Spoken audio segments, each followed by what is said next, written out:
Baik, Bismillah. Assalamualaikum warahmatullahi wabarakatuh.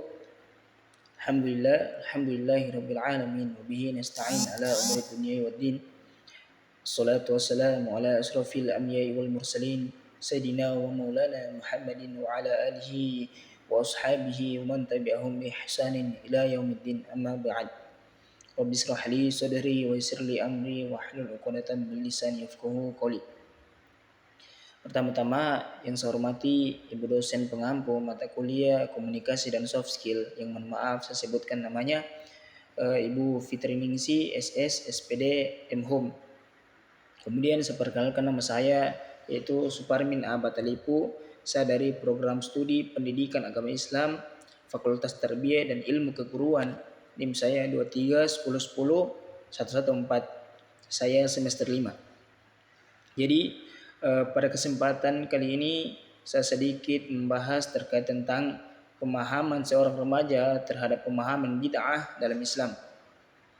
Jadi seperti yang kita ketahui bahwa banyak kalangan anak-anak remaja Muslim sekarang yang belum mengerti secara benar apa itu bid'ah.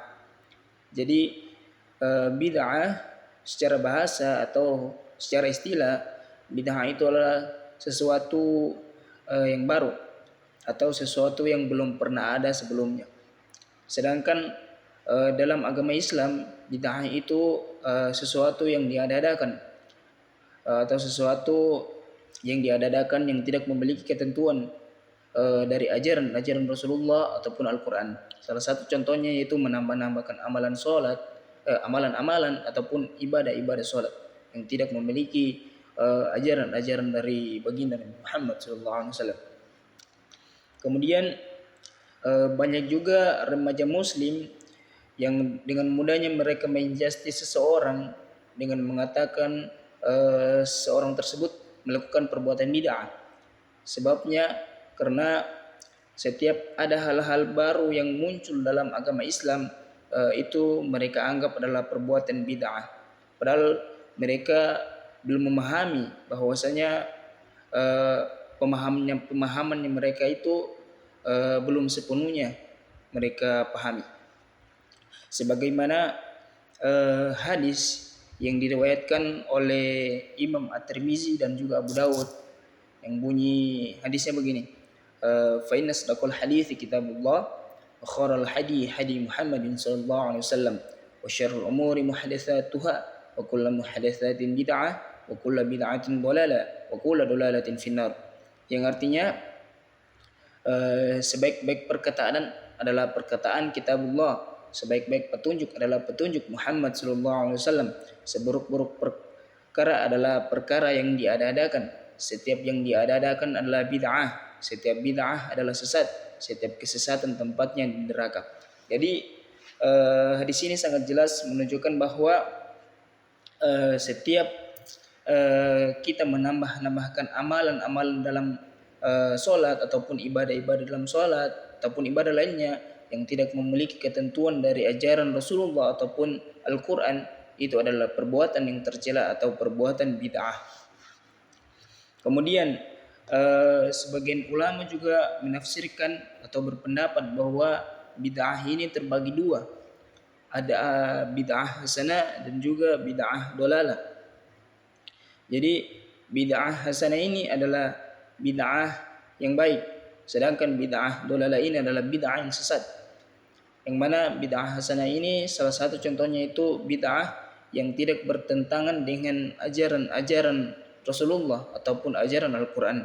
Jadi salah satu contohnya pada zaman Abu Bakar kalau tidak salah, yang mana mereka mengumpulkan Al-Quran ke dalam satu mushaf. Kemudian dengan pada zaman sekarang ini yang sering kita dengar yaitu mengumandangkan azan dengan menggunakan toah ataupun mic, sebenarnya itu bid'ah hasanah yang mana tidak ada di zaman Nabi, tapi di sekarang ini bermanfaat bagi umat Muslim. Jadi yang itu dinamakan dengan bid'ah hasanah, bid'ah yang tidak bertentangan dengan ajaran Rasulullah, tetapi bermanfaat bagi umat Muslim.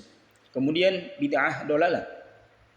Bid'ah dolalah ini adalah bid'ah yang bertentangan dengan ajaran-ajaran Rasulullah. Salah satu contohnya itu menambah-nambahkan amalan atau suatu ibadah yang tidak memiliki ketentuan dari Rasulullah, uh, seperti menambahkan ibadah sholat. Salah satu contohnya ada seorang melaksanakan sholat 2 rakaat, tetapi dia menambahkan 1 rakaat. Jadi dia menambah-nambahkan ibadah. Itu dinamakan dengan bid'ah dolalah, bid'ah yang bertentangan dengan ajaran Rasulullah. Kemudian adapun ayat yang mengatakan atau Allah berfirman dalam Al-Qur'an surah Al-Hasyr ayat 7, A'udzu billahi minasyaitonir rajim. Bismillahirrahmanirrahim. Wa ma ataakumur rasulu fakhudhuhu wa ma nahakum anhu fantahu wattaqullaha innallaha syadidul 'iqab. Yang artinya apa yang diberikan Rasulullah kepadamu maka terimalah, dan apa yang dilarangnya bagimu maka tinggalkanlah. Sesungguhnya hukuman Allah itu sangat perih. Jadi sangat jelas bahwa bukan hanya hadis yang mengatakan hal-hal sedemikian rupa, tetapi juga banyak ayat-ayat yang menjelaskan bahwasanya perbuatan-perbuatan seperti ini adalah perbuatan yang tidak boleh kita lakukan atau perbuatan yang tercela, yang disebut dengan perbuatan bid'ah. Baik, mungkin itu saja yang bisa saya sampaikan terkait tentang pemahaman remaja Muslim tentang bid'ah dalam Islam. Lebih dan kurangnya jika ada kesalahan kata saya mohon maaf. Wabillahi taufiq wal hidayah. Assalamualaikum warahmatullahi wabarakatuh.